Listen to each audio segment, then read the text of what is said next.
अनि केटा मान्छे होइन अनि उफ्रेको खै त खै केटी चाहिँ गरेर के बसिरा यसरी उफ्रिने यसरी लाज मान्ने छैन है।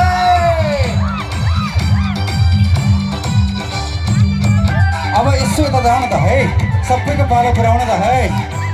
ल सबैलाई हात यसो गर यसो गर।